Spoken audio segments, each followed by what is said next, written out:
This is Robert Montgomery. I have a new assignment, and I'm very happy about it. During these 60 minutes each Saturday, I'm to be acting spokesman for one of radio's really great entertainments, a program which is a prime favorite with all of us. You have come to know its opening music as the curtain raiser for radio's outstanding theater of thrills. You know it as a show which each week, for 5 years, has brought you first-class story material and exciting performances. You have come to recognize throughout the unique touch of our unique producer, my friend, Bill Spear. All of which can be said in one word. Suspense.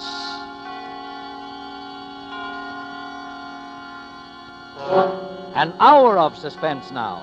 A full 60 minutes on Saturday night. And with the distinguished actor-director Robert Montgomery as your host. Tonight, Mr. Montgomery also appears as star in The Black Curtain, a suspense play produced, edited, and directed by William Spear.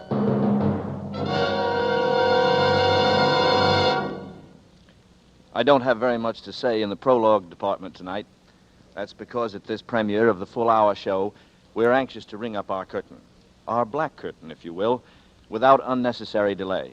Also because tonight I am appearing as an actor.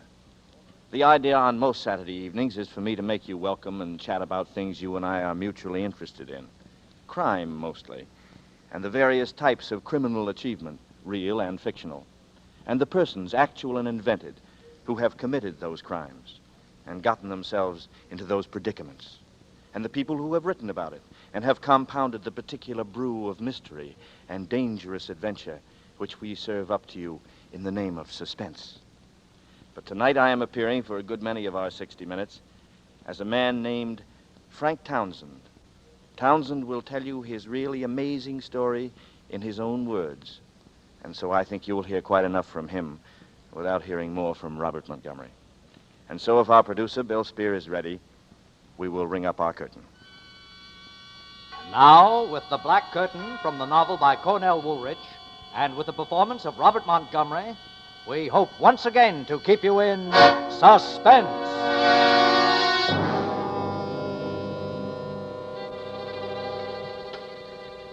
A man is born, he lives out his little life, and he dies.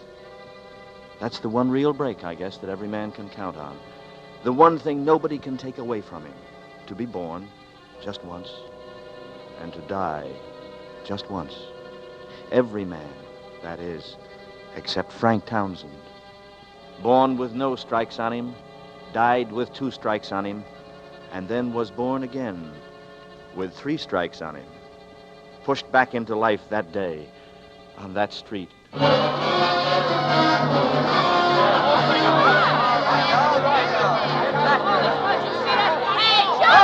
My head was pounding like the percussion instruments beating out the anvil chorus. I could hear all the noise and the people milling around. At first, everything was a jumble, sight and sound. Tall buildings, high sky, low faces, spinning and weaving, and bells exploding. Hey, watch All out. right, all right, get moving now. Let the doc through. Oh, I seen it, officer. I seen it. He was running fast. The whammo clunk. He's growing like an onion with his head down and his feet up. All right. Break it up now. Break it up. Oh, my head. Take it easy now, brother. Just lie still. Who? There, let me What are... see now. I'm the doctor. Just lie still. I'll take it Hey, easy. Copper! Copper, his wallet fell out of his pocket. A guy grabbed it and he ran. All right, come on, get back. Can't I'll give work him a little here air. now, will Get you, back. please? I'm okay, Doc. I just feel a little... Sure. Here, Yes. now, let me help you up. See if you can stand. Thanks.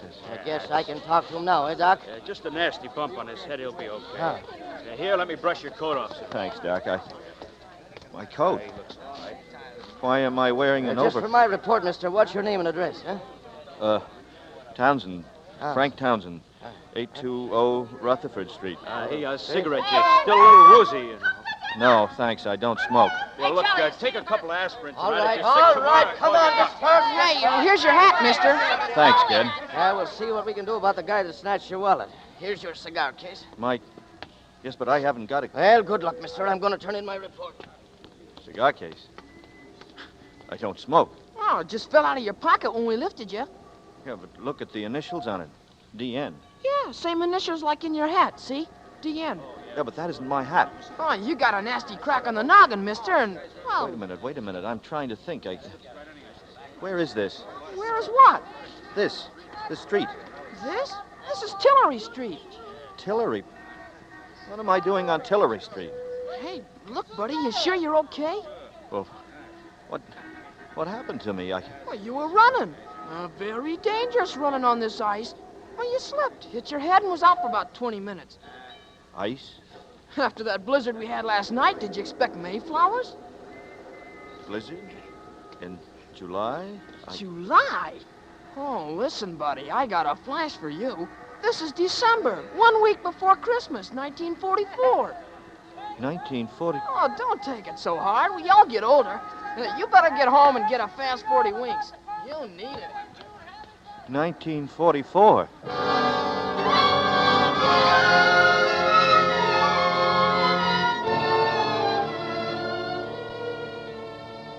December 1944. But the last I could remember was July 1941. 3 years. Gone. Just gone. A black curtain. The black curtain of amnesia comes down over your mind out of nowhere. That black curtain had been dropped over my eyes for 3 years. Where had I been? Who had I been? Not Frank Townsend. Someone else. D.N. Someone whose initials were D.N. I walked along Tillery Street thinking about it. Those 3 years, I could have been married, had a family, or could have been a thief, or... No, it was insane. 20 minutes ago, I left the little office where Johnny and I have our advertising business. I was on my way to speak to a client. 20 minutes ago, I told Johnny that... But that was July 1941. There was no snow, no ice, no initials, D.N. I must see Johnny. He'd know. He'd tell me. I stopped dead.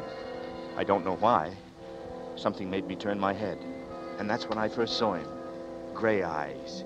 He'd been talking to the cop who took my name. He looked after me as I turned my head. He started for me. I found myself backing away. Something about him screamed trouble. He quickened his step. You! Townsend! Stop! The sound of his voice sent terror roaring into my skull. I ran. He lunged after me. I saw him come as I rounded the corner, and in his hand he held a gun. He raised it. I ducked my head and ran for my life, for the second life that I'd been born into.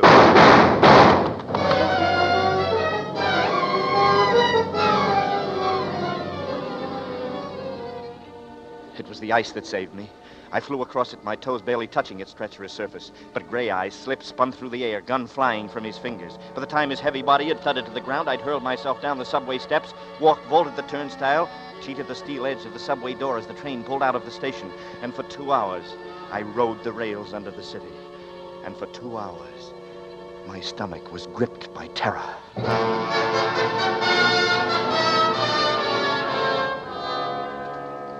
Dusk, and a new snowfall had settled over the city. I entered the sleek lobby of the Greystone building on 34th Street, where Johnny and I had our office. In a few minutes, I'd be sitting across the desk from Johnny. A good bottle between us, and then everything would be all right. Johnny would know what to do. He always knew, ever since we'd been in school together.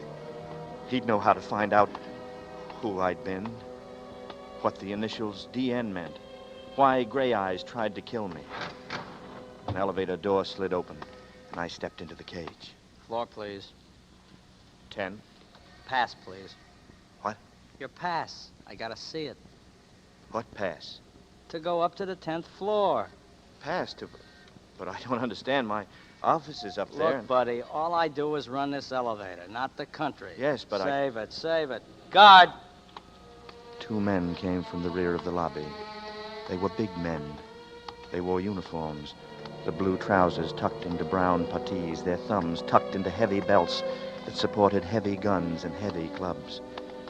White armbands read SP. They eyed me with suspicion. Now, what's the trouble, mate?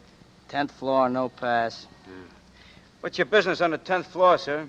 Advertising. I mean, my office is there, and I... You sure you're in the right building? Well, isn't this the Greystone building? You can't have no office in this building higher than the 5th floor. But I tell you, we're my partner and me. We're on the... Nobody's on the 10th floor but the Navy. The Navy? All the way from the 6th to the roof. Why? You kidding, sir? Ain't you heard there's a war on? War? Look, mister, if this is supposed to be funny, you're in the wrong department. What's your name? Look, will you help me, please? My name is Townsend. I have an office here on the 10th floor, advertising Townsend and Gale. Oh, yeah. Townsend and Gale. Well, that folded when the Navy took over. Where's Johnny Gale? He joined the Navy. Where can I find him? Oh, it'll be tough finding, mister. He was buried last month on Okinawa.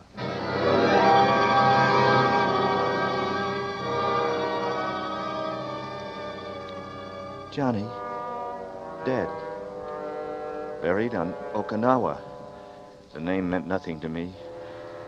Only that at Okinawa was buried my strongest link to my past. One slender thread leading back through the years remained. The apartment on Rutherford Street. I started to draw it in.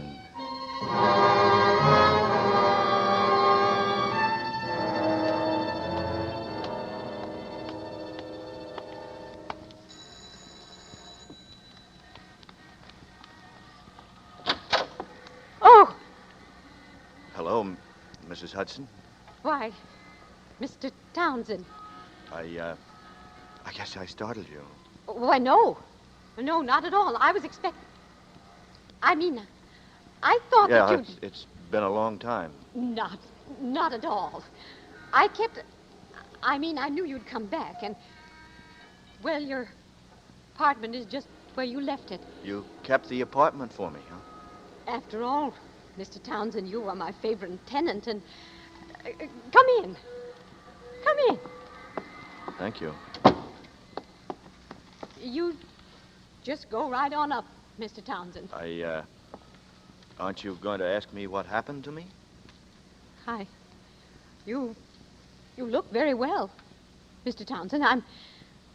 I'm glad you're back. And Yes, I'm glad Thank you, Mrs. Hudson.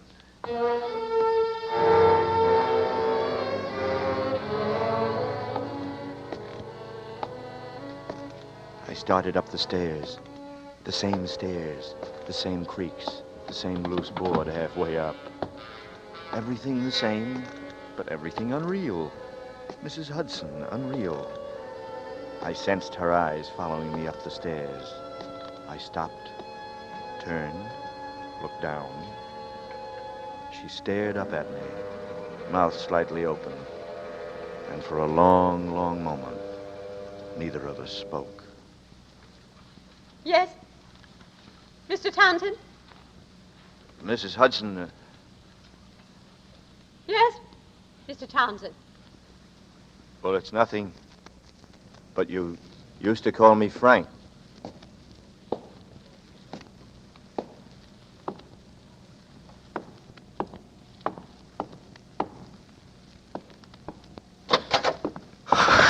Come all the way in, son.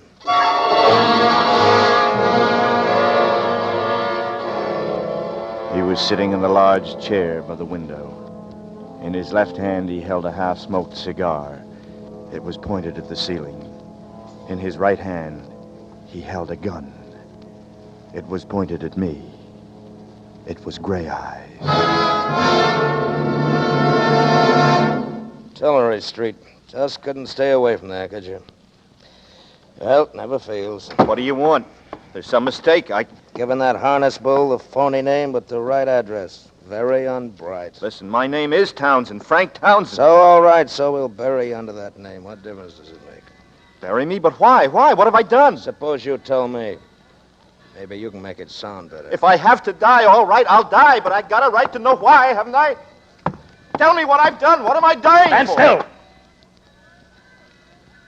Now, just give me one more excuse, son, and I'll kill you right here and right now.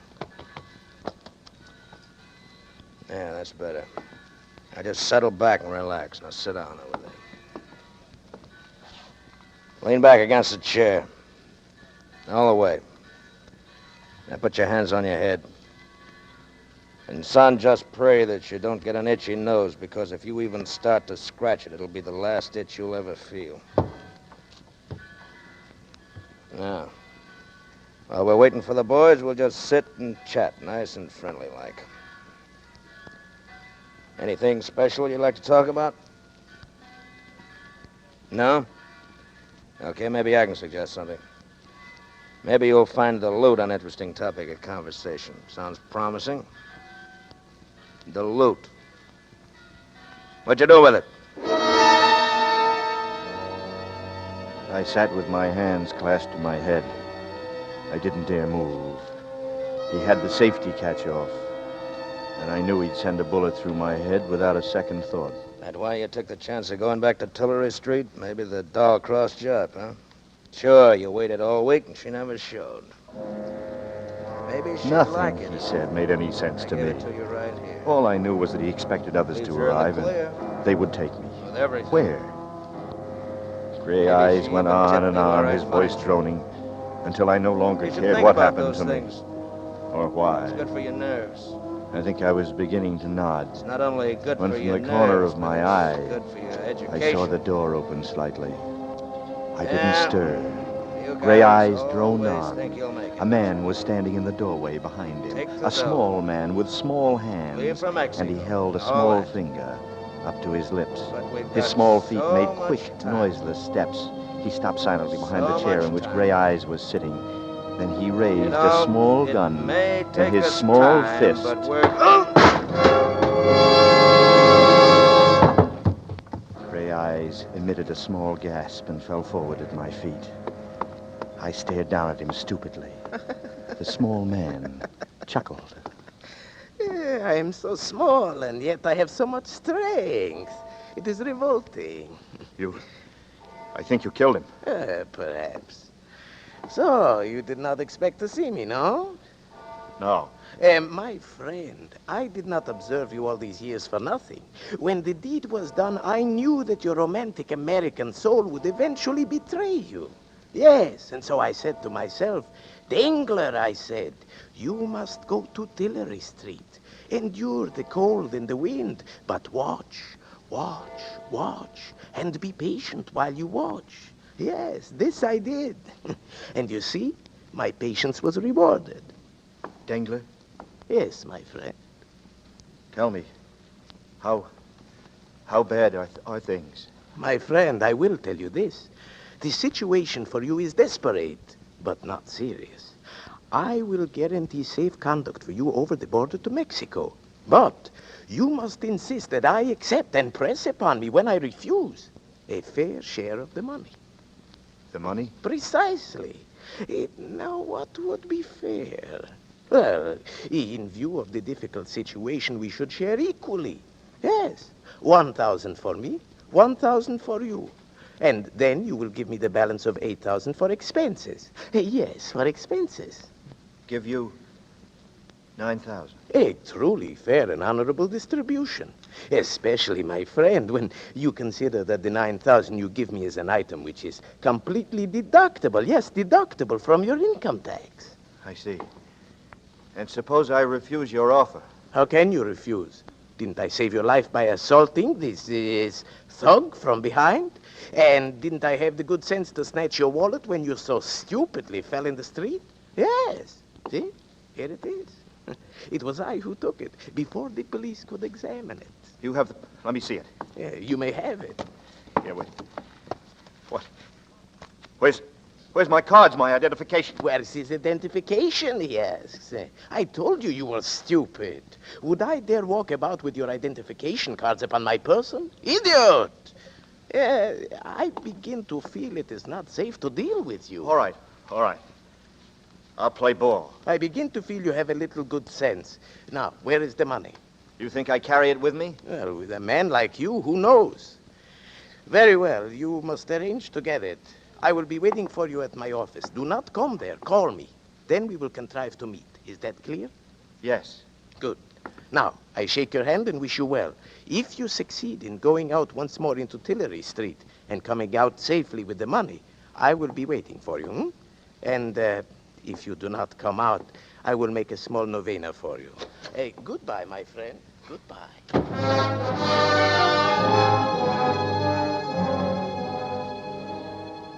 I shut off all process of thought and feeling.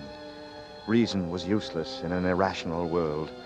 Feeling dangerous in a dangerous one. I moved like an automaton, moving now from A to B, from B to C, from Rutherford Street to Tillery. Gray Eyes and Dangler. Both had made Tillery Street their point of arrival and departure, and the point of my rebirth. I took the chance that might rent the black curtain and let in the sun, or rent my heart and let out my life. I returned to Tillery Street.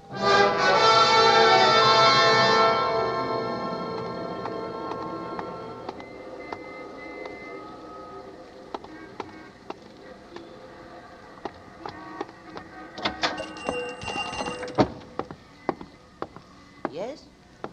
Good evening. What can I do? Oh, hello, how are you? You know me. Oh, why shouldn't I know you? I couldn't see you under that head at first.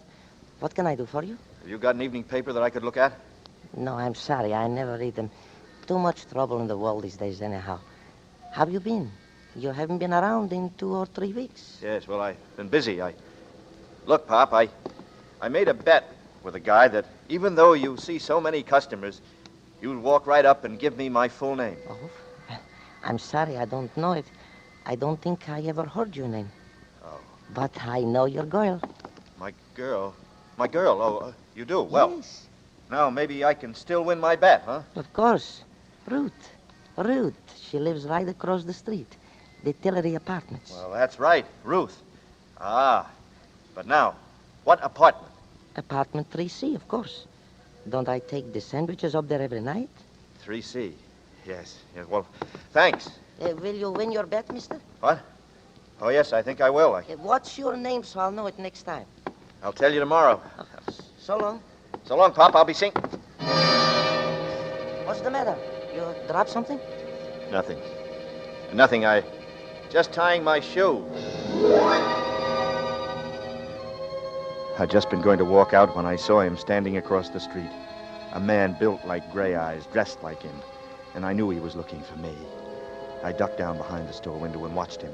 He looked over in my direction and then up and down the street, lit a cigarette, and then strolled down to the corner. The minute he disappeared, I yanked the door open, dashed out, and ran across to the Tillery Apartments and went in.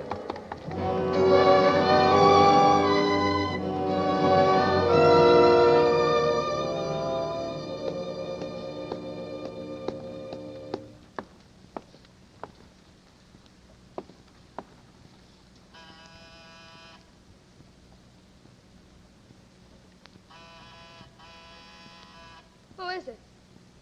Ruth, Yes? it's me. Dan? Oh, Danny. What? Get in here. Oh, darling, it's really you. I thought... Hello, Ruth. Oh, Danny, why did you come here? He's been around twice a day. He may be in the neighborhood right now, for all you know. Who? Well, Slattery, of course. Has he got gray eyes? What? Yeah, did you ever see a detective that didn't? Sure, but Danny, what's the matter with you? You're acting so strangely. I just wanted to look at you. You seem so different, so far away. You haven't kissed me. Well, that's easily fixed. Oh, darling, where have you been? All around. Miss me? You know I did. Oh, Danny, do you think we could get away tonight? I've got some money saved up. We could go to Mexico or South America. We could get married. Mr. and Mrs. Daniel Nearing, tour the world. Daniel Nearing. And wife. Sounds plenty good to me. You'll never know how good. We'll get out of here tonight. I'll call up and tell them I'm quitting my job. I'll say I'm sick. All my stuff's here. Nothing's out there but a couple of uniforms. I'll make Ada and Franklin a present of those. Ada and Franklin? Don't you bother your pretty head about those two. Maybe they weren't glad when it happened. Couple of vultures. Goodbye to them. Oh, with your back, Danny. Just think of the money I have. We can... Do you think you ought to have quit your job? I never was cut out to be a nurse. No, you weren't, were you? Any more than I was cut out Any more than you were meant to be a secretary. That's right. I never wanted to be a secretary. I just drifted into it, I guess, and it got on my nerves, especially towards the end, huh? The boss was no cinch to work for. He Certainly wasn't. He was a rat. Oh, the whole Dietrich bunch are mean, rotten, the whole family. Yeah, that's right. All except the old man. Oh, the old man. Yeah, I sort of liked him, didn't I? He loves you too, Danny. I think he wished you'd been his son. Poor old man. He's the only reason I've stuck around out there this long. How are things out there? How could you expect them to be? Not very pleasant, huh? Oh, it's been great. Just great. With the questioning and keeping after me and me sick to my stomach with worry for you. Not knowing where you were, if you were alive or dead. Oh, Danny, it's been horrible. But you're back. With me, and that's all that matters. I just want to forget everything. The Dietrichs, New Jericho. New Jericho, huh? Everything that happened. Like what? Oh, darling, please, let's not talk about it. We're the important thing now. I must know what's going to become of you. Because whatever it is, means me, too. I don't know, Ruth. I don't know. I saw Dengler today. Franklin's lawyer? Yeah? Where? He passed me on the street. Did he see you? No. Are you sure he didn't? Are you sure, darling? He didn't speak to me. Well, you know how clever he is. He just let you go by and follow you. Why? Why wouldn't he talk to me if he saw me? Well, he figures you're dangerous, darling. It wouldn't be safe for him to try it alone. Why am I dangerous? Well, whether it's true or not, darling, doesn't matter. It's what he believes that counts. And he believes like the rest of them. You know that. Yes. Yes, I guess I do. Danny, look at me. Oh, my dear. Your poor, tired eyes. Your face so strained. You need a shave, too. When did you sleep last? Sleep? I hadn't thought about it. I don't remember. That you can believe, Angel. I don't remember when I slept last. Danny, we must wait until the moon is down, and we'll try to leave then. But now I want you to go in there and have a hot shower and a shave and then sleep for a while. You must, darling. You can't go on like this.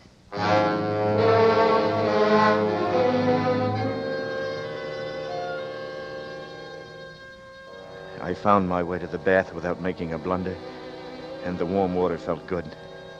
I stood under the shower for a long, long time. It would have been pleasant to stand out the rest of my life just that way, under that soothing spray.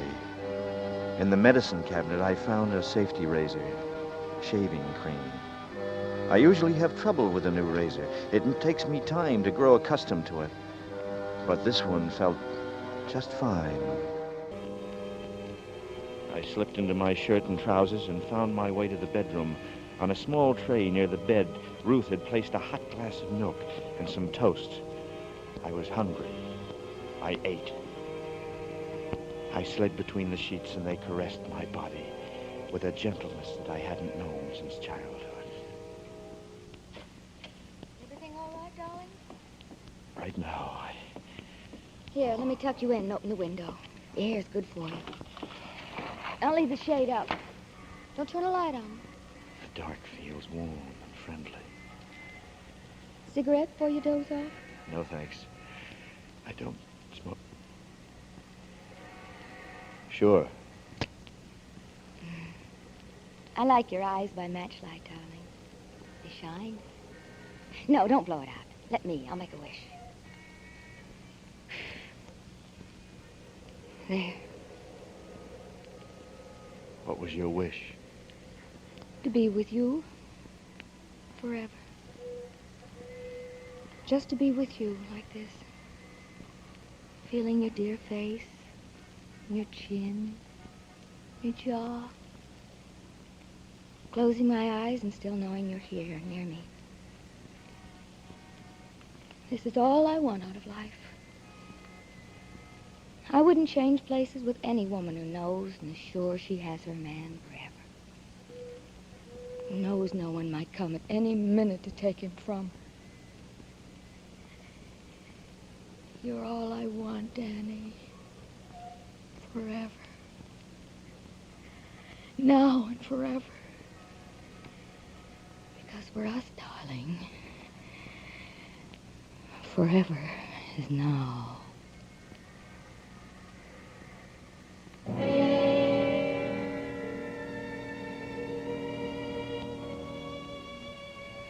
And then I slept. And yet I didn't sleep. The dream held more reality than the bed I was in. The dream held no distortions, no goblin shapes, no complete persons at all. Nothing in it but a pair of feet and a patch of pavement just large enough to contain them. They kept moving forward toward me, towards my eyes, and the pavement kept slipping past beneath them like a treadmill going the other way. It was as though I were moving backwards, away from the feet, and they kept moving toward me, coming toward me. Toes pointed straight at me, remorseless and inevitable. That simple pair of black-shod feet, never at a run, always at the same, even, implacable, persistent walk. The cushioned thud of their incessant fall on the pavement, the rhythm of the walk. Pat, pat, pat, pat, pat, pat. The echoing night sound when streets are still with someone coming towards you in the distance. It was as though the feet knew they needn't hurry, for nothing, no one could escape them. And then slowly they began to gain on me, closer and closer to my eyes. There was no escape. To turn aside and let them go by was impossible. The crevice between the soul and the pavement opening and closing like a hungry mouth, grazing, threatening to trap and crush and trample me. And that's when I gasped from air and jumped from the bed.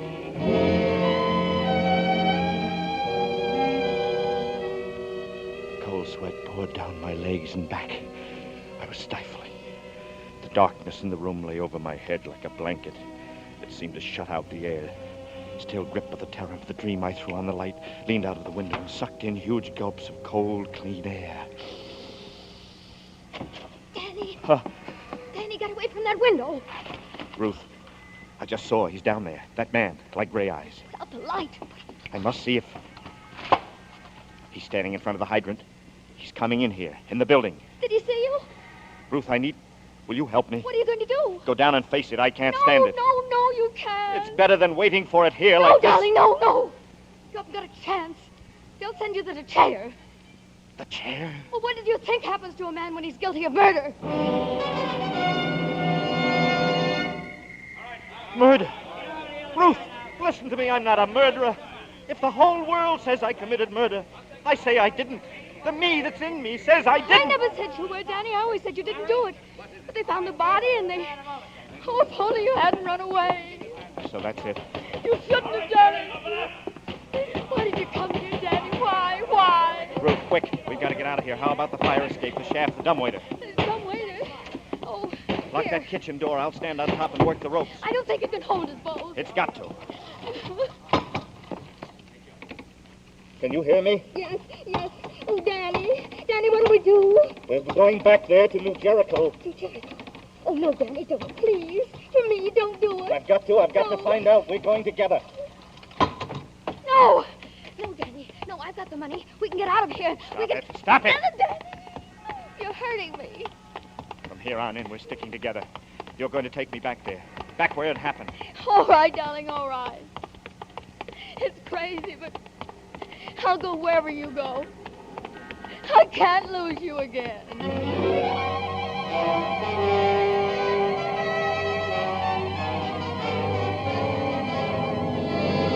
In tonight's full hour of suspense, Robert Montgomery, our star, appears as Frank Townsend, with Lurene Tuttle playing opposite him as Ruth Dillon, in William Spear's production of The Black Curtain by Cornell Woolrich. Tonight's study in suspense.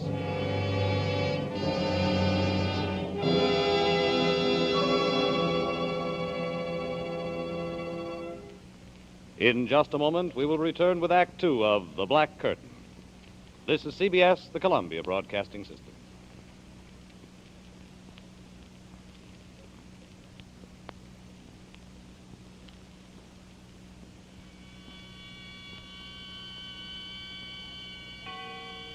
Now we bring back to our Hollywood soundstage Robert Montgomery as Frank Townsend, alias Danny Nearing, and Lurene Tuttle as Ruth Dillon in Act Two of The Black Curtain, a play well calculated to keep you in suspense.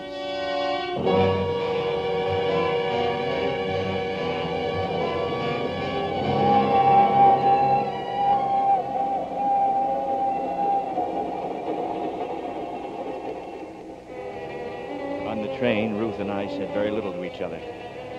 While I'd hid in the phone booth at the Penn station, she'd bought us a couple of cheap raincoats. And I sat hunched up in mine, thinking, yet not daring to think. Ruth had brought along the newspaper clippings. I read them for the 20th time. They all read alike. Dietrich Slayer sought. Secretary wanted in brutal slaying at suburban estate. Police are pressing the search for Daniel Nearing, secretary in the employ of the late John Dietrich, 58, member of a well-known local family who was shot and killed in the drawing room of his New Jericho estate on the morning of December 15th. The wall safe was robbed of $10,000. Nearing disappeared December 15th, on the morning of which date he is known to have had a bitter quarrel with the deceased. This last was attested to at the inquest by Ada and Franklin Dietrich, widow and brother of the murdered man.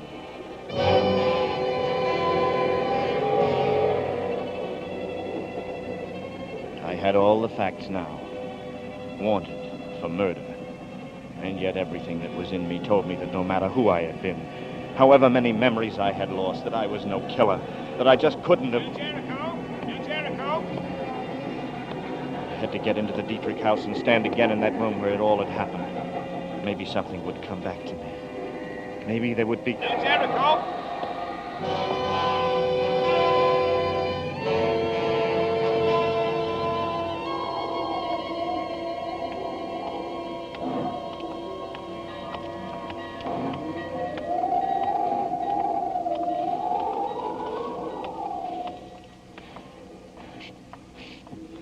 Oh, Danny. Oh, I'm so frightened. What if someone here at the station should see you? That would be fatal. Oh, darling, let's just go away. Let's go. Danny, be careful. It's the station master. He knows you. He's coming this way. Quick, behind this post. Now, don't move. Evening, Miss Dillon. Oh, good evening, Mr. April. Hey, thought I saw somebody get off with you. Oh, yes, just some man. He went to the cab stand. Oh, stranger. Oh, it's cold. Bad night. Trains lead all up and down the line. Well, this time of year, you know. Gotta expect it, as the fellow says. Just going home, Miss Dillon? Pretty shivery. Give you a lift out the Dietrich house. No, thank you. They're sending the station wagon for me. Nasty night to wait. Oh, I don't mind. Really, I don't. See where that Nearing fella, or Townsend, or whatever he calls himself now. Townsend? He was hiding out in the city on Rutherford Street under the name Townsend.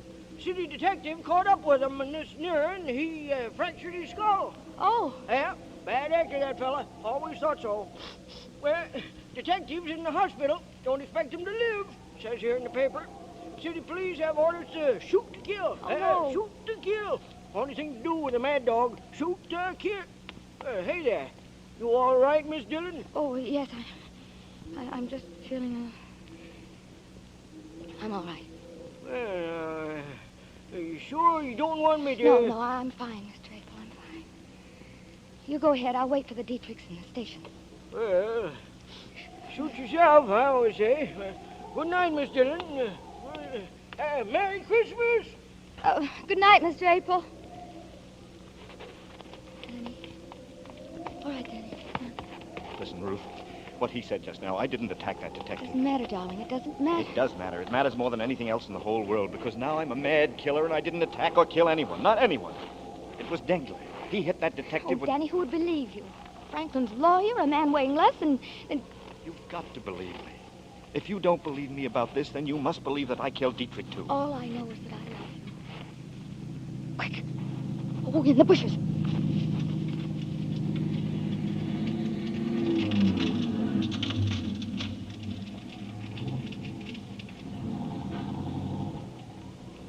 Did you see them?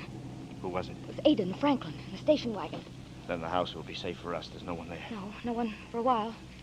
Except the old man. Maybe he's out, too. Oh, Danny, that's a cruel joke. You know how he feels about you. Yes, but it seems that everything I say is a cruel joke, whether I know it or not. Let's go.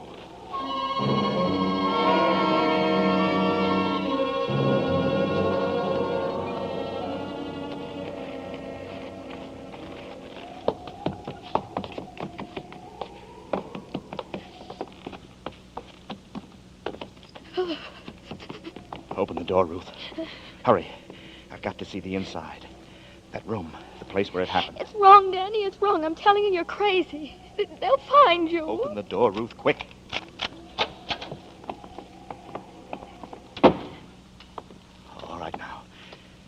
look at the room. Please, Danny, please. Don't talk about it. So this is where I'm supposed to have murdered John Dietrich. Danny, please. Where was it? Show me exactly where it was, Ruth. I've got to know. It was there.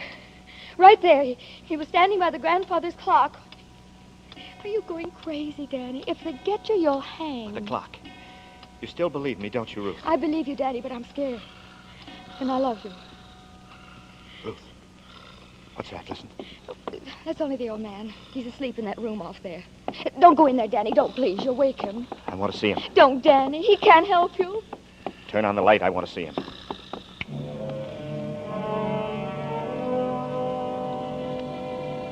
I looked at him, lying there. The old man. The old man who was supposed to love me like a son. The old man who breathed and ate and suffered, but did not live. Inert, shaped in the likeness of a human form that might have been molded out of pink dough. Cheeks sunken, limbs withered, sucking air greedily through lips that were a distorted O. The old man stared up at me from his bed. Every nerve, every muscle in his body were paralyzed. He could neither talk nor move. He was doomed to endless days of seeing and hearing, filled with the secrets of others, secrets he was forced to carry to the grave with him. And this was the old man on whom I had planned my last hopes.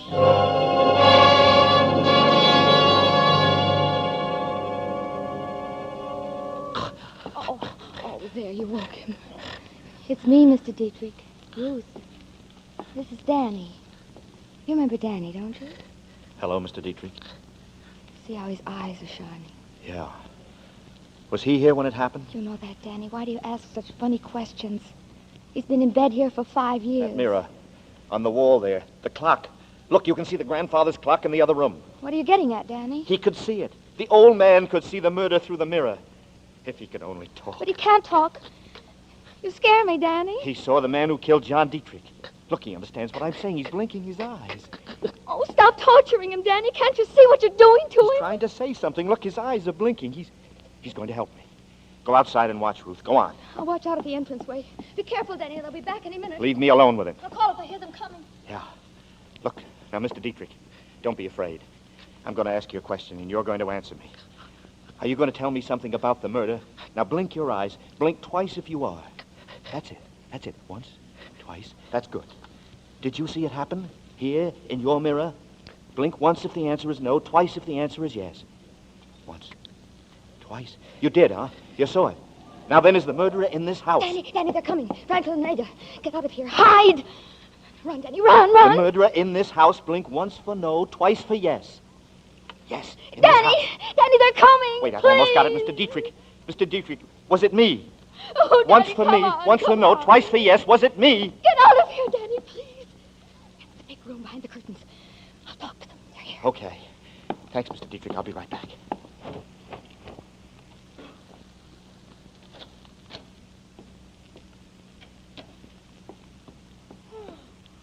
Oh, Ruth? Ruth, is that you in Father's room? Yes, Mrs. Dietrich. Oh. You here alone? Well, yes, I am. Why? We thought we heard voices. What are you so jittery about, Ruth? I'm just tired, that's all. May I go to bed now? Oh, is Father still awake, Ruth? Well, he'll go to sleep all right. I'm going upstairs, Mrs. Dietrich, now. All right, good night, Ruth. Good night. Good night. She's brought someone back here with her. It's him, I think. Who? Dan? Oh, Franklin. Take it easy. If he's here, we'll get him. After the evidence we gave against him at the hearing. Franklin, I'm scared. Let's get out of here fast. I'll go to the village with the police. Call the police. I'll do it. Yes. Hello. Hello. Oh, too late. It's dead. The wire's cut. Come on, we'll both drive to the village. No, he may be waiting for us out at the car, Franklin. You... Huh? What do you... Oh. What are you doing there, Franklin? I think I just might need my gun. Well, let's be on our way.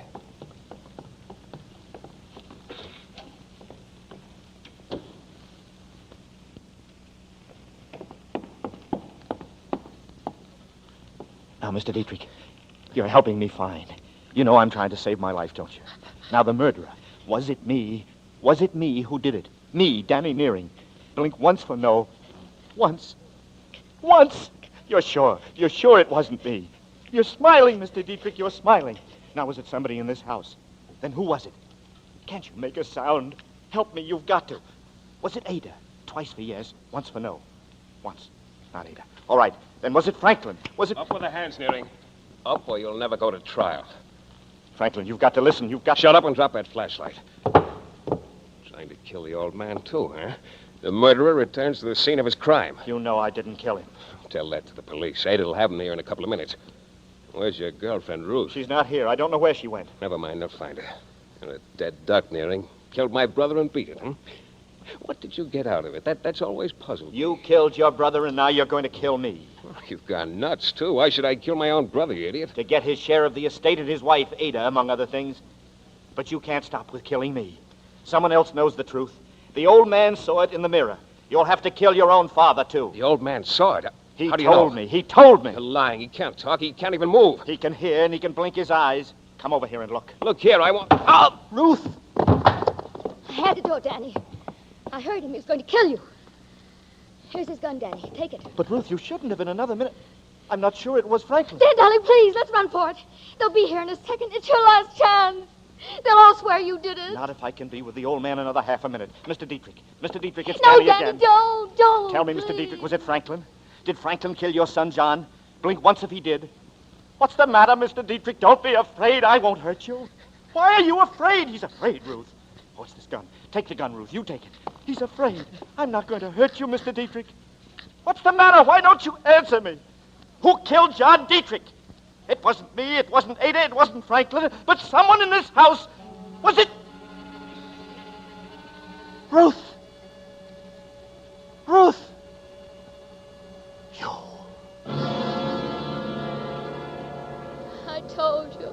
I told you not to come. Oh, I love you, Danny. And I wanted you.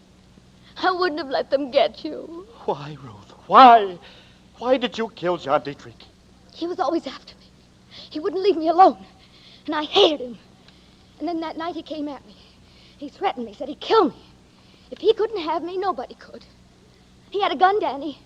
And I got it away from him. He hit the clock. He leaned against it. I thought he'd never fall down and die. I took the money to make it look like robbery. It was the day you ran away. I was crazy, I know. And they thought it was you. And they started looking. You. Why was it you? I love you, Danny. I love you. I begged you not to come back here. Ruth, put that gun down. No. Don't come near me, Danny. I just want to look at you. Just once more. I was hoping we could get away together. But you've been through enough because of me. All right, open up. Open up. And now you're clear, Danny. And this is going to clear me. Forever. My darling. Ruth, no, they'll kill you.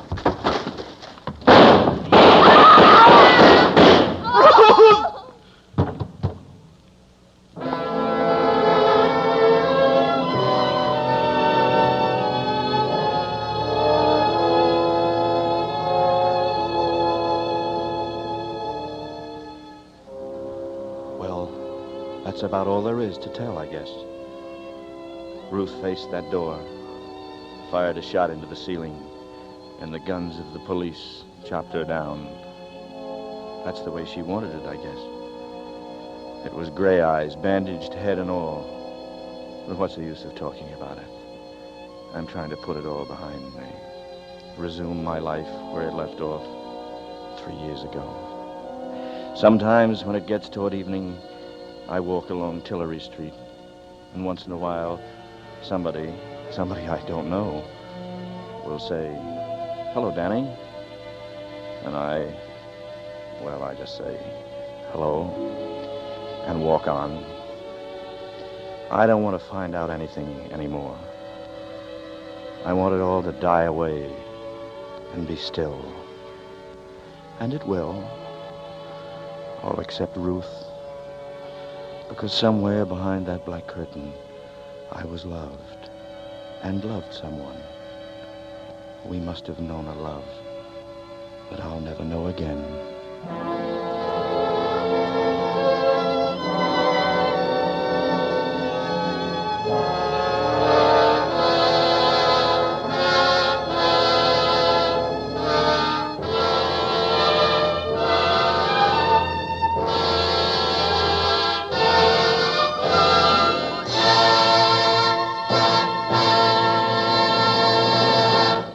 And so closes The Black Curtain, tonight's tale of suspense. In a moment, the spokesman of Suspense and tonight's star, Robert Montgomery, will be back. For the benefit of latecomers among our audience, may we say that Suspense is now being heard as a full-hour program on Saturday nights at this hour, 8 to 9 o'clock Eastern Standard Time. Suspense, as always, is produced, edited, and directed by William Spear. Our musical director and conductor is Lud Gluskin. The composer of our original scores is Lucien Morawek. Lorraine Tuttle appeared opposite Mr. Montgomery as Ruth Dillon, and you heard performances by Kathy Lewis, Janet Nolan, Sidney Miller, Conrad Binion, Jack Crucian, Bill Conrad, Jerry Hausner, Paul Fries, Ira Grissell, Junius Matthews, Harry Lang, and Joseph Kearns. This is Bill Spear, twice as much as out of breath as usual after our first hour production of Suspense. I certainly want to thank everyone connected with our adventure this evening, and naturally it begins with Mr. Montgomery. Bob, this is going to be truly wonderful working with you. Thank you, Bill. We didn't have much more time, and we don't have much more time, and I think all of us are about ready to wrap up and go home. In the next weeks of Suspense, we plan to bring you the very best of novels and plays.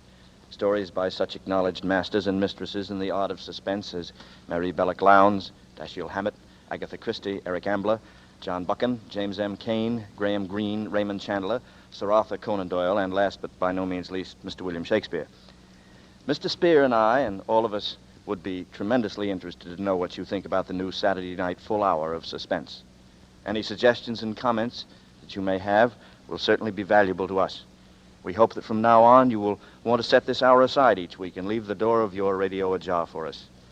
See you next Saturday. Robert Montgomery is currently being seen in the Universal International production, Ride the Pink Horse.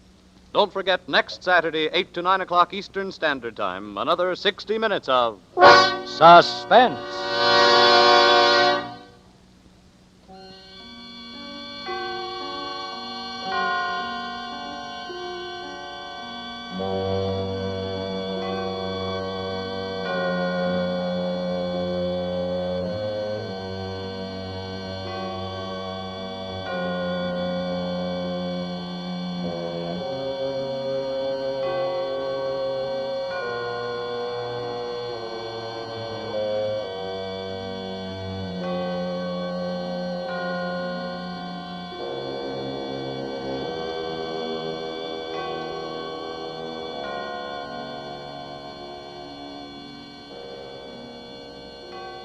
This is CBS, the Columbia Broadcasting System.